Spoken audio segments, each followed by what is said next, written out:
আমি শুরুতে আপনাদেরকে রিকোয়েস্ট করে রাখি, আপনারা লাইভটি শেয়ার করে দিন।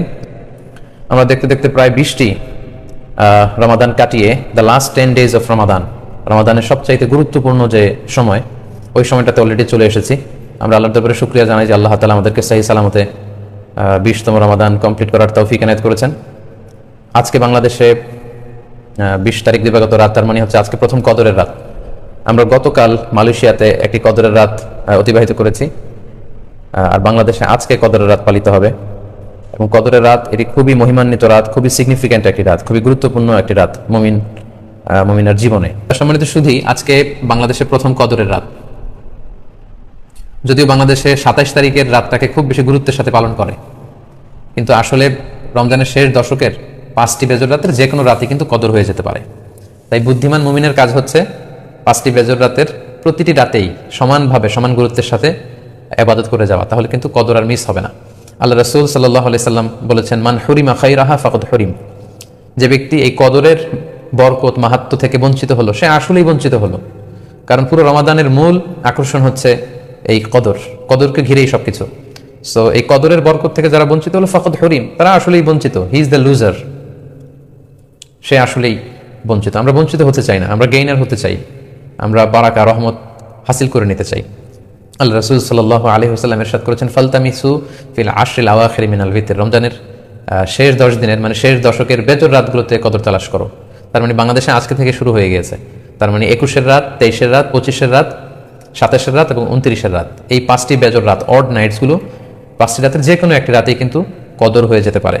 এবং কালামুল্লাহ মাজিদে আল্লাহ তাআলা সূরাতুল কদর নামে একটি সূরা নাজিল করেছেন, যেখানে আল্লাহ বলছেন, লাইলাতুল কদরি খায়রুম মিন আলফি শাহর। কদরের রাত 1000 মাসের চেয়ে সেরা। 1000 মাসে হয় 83 বছর 4 মাস। তার মানে আজ রাতে যদি আমরা ইবাদতের মধ্য দিয়ে এই রাত্রি কাটাতে পারি, তাহলে 83 বছর 4 মাস ইবাদত করলে যে পরিমাণে সওয়াব পাওয়া যাবে, আল্লাহ তাআলা ঠিক ওই পরিমাণে সওয়াব দিবেন, এটা আল্লাহ বলেননি। আল্লাহ বলেছেন খায়রুম মিন আলফি শাহর, তার চেয়েও বেশি পরিমাণ সওয়াব, ব্লেসিংস, মাহাত্ম্য আমরা অর্জন করতে পারবো। এবং সালামুন হিয়া হাত্তা মাতলাইল ফজর, ফজর পর্যন্ত, রাত থেকে মাগরিবের আজান থেকে শুরু করে ফজর পর্যন্ত পুরো সময়টাই কিন্তু কদরের বরকতময় রাত।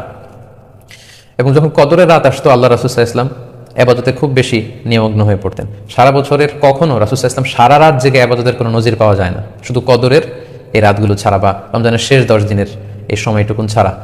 হাদিস শরীফে এসেছে, ইদা জা আল আশরা আহিয়াল লাইলা ওয়া আইকাযা আহলা ওয়া জাদ্দা ওয়া শাদ্দাল মিসার। রমজানের শেষ দশক যখন আসতো, আল্লাহ রাসূল সাল্লাল্লাহু আলাইহি ওয়াসাল্লাম সারা রাত জেগে ইবাদত করতেন, সারা রাত দাঁড়িয়ে দাঁড়িয়ে তিনি ইবাদত করতেন। ওনার ফ্যামিলি মেম্বার্সের মধ্যে থেকে কেউ ঘুমিয়ে থাকলে তাদেরকে উঠিয়ে দিতেন, এবং তিনি কোমরে গামছা বেঁধে ইবাদতে লেগে পড়তেন। এখানে রূপ করতে কোমরে গামছা বেঁধে বোঝানো হচ্ছে মানে ইবাদত করার জন্য তিনি এতই উদ্গ্রীব হয়ে পড়তেন, কখনো বছরের কোনো সময় এতটা উদ্গ্রীবতা রাসূল সাল্লাল্লাহু আলাইহি ওয়াসাল্লামের মধ্যে দেখা যেত না। এবং আল্লাহর হাবিব সাল্লাল্লাহু আলাইহি ওয়াসাল্লাম ইরশাদ করেছেন, মান কামা লাইলাতুল কদরি ঈমানা ওয়া ইহতিসাবা গুফিরা লাহু মা তাকাদ্দামা মিন যামবি। যে ব্যক্তি এই কদরের রাতে কিয়ামুল লাইল করবে, আল্লাহ তাআলা তার পূর্বের সব গুনাহ মাফ করে দিবে। তাই কদরের রাতে আপনারা বেশি বেশি কিয়াম করুন, দীর্ঘ সময় দাঁড়িয়ে নফল নামাজ পড়ুন, লম্বা সময় দাঁড়িয়ে থাকুন, লম্বা রুকু করুন, লম্বা সিজদা করুন। কারণ বান্দা যখন সিজদায় লুটিয়ে পড়ে, তখন সে আল্লাহর সবচাইতে কাছে চলে যায়। আল্লাহর হাবিব সাল্লাল্লাহু আলাইহি ওয়াসাল্লাম বলেছেন, আকরাবু মা ইয়াকুনুল আবদু মির রাব্বিহি ওয়া হুয়া সাজিদুন ফাআকসিরু ফীহি দুআ। বান্দা যখন সিজদায় লুটিয়ে পড়ে, তখন সে বান্দা আল্লাহ তাআলার সবচাইতে কাছাকাছি চলে যায়, খুব ক্লোজেস্ট হয়ে যায়। এজন্য সে সময় তোমরা বেশি বেশি দোয়া করো। তাই লম্বা কিয়াম করুন, কোরআন তেলাওয়াত করুন এবং সিজদায় পড়ে আল্লাহর কাছে দোয়া করুন। আমাদের আয়েশা রাদিয়াল্লাহু তাআলা আনহাকে বিষ্ণু সাল্লাল্লাহু আলাইহি ওয়াসাল্লাম একটা দোয়া শিখিয়েছিলেন এবং বলেছিলেন, আয়েশা, কদরের রাত যদি তুমি পাও, তুমি এই দোয়াটা বেশি বেশি পড়বে। দোয়াটি হচ্ছে, আল্লাহুম্মা ইন্নাকা আফুন তুহিব্বুল আফওয়া ফাআফু আন্নি। এর মানে হচ্ছে, হে আল্লাহ, আপনি ক্ষমাশীল, নিশ্চয়ই আপনি ক্ষমাশীল, আপনি ক্ষমা করাকে আল্লাহ খুব পছন্দ করেন, আল্লাহ এই বরকতের রাতে আপনি আমাকে ক্ষমা করে দেন। তাই এই দোয়াটি যেন আমরা খুব বেশি বেশি করি। আল্লাহ রাসূল সাল্লাল্লাহু আলাইহি ওয়াসাল্লাম রমাদানের এই শেষ দশকে ইতিকাফ করতেন। প্রতি বছর তিনি ইতিকাফ করেছেন রমজানের শেষ 10 দিন, এবং যে বছর তিনি ইন্তেকাল করবেন সে বছর তিনি 20 দিন ইতিকাফ করেছিলেন। এবং আল্লাহ রাসূল সাল্লাল্লাহু আলাইহি ওয়াসাল্লামের ইন্তেকালের পরে আম্মাজান যারা বেঁচে ছিলেন, ওনারাও মসজিদে নববীতে ওনারা কিন্তু ইতিকাফ করেছেন। সম্মানিত শুধু, যেহেতু বাংলাদেশে আজকে প্রথম কদরের রাত, এজন্য কদরের বারাকা এবং মাহাত্ম্য নিয়ে আমি সামান্য কিছু রিমাইন্ডার আপনাদের সাথে শেয়ার করলাম। আপনারা ইবাদতের মধ্য দিয়ে, কোরআন তেলাওয়াতের মধ্য দিয়ে, কিয়ামুল লাইলের মধ্য দিয়ে, আল্লাহর সাথে সম্পর্ক বৃদ্ধির মধ্য দিয়ে এই রাতটি পালন করুন। আসুন আমরা এই কদরের রাতগুলোতে কায়মনোবাক্যে আল্লাহর কাছে দোয়া করি, আল্লাহ তাআলা যেন বিপদ থেকে আমাদেরকে মুক্ত করেন।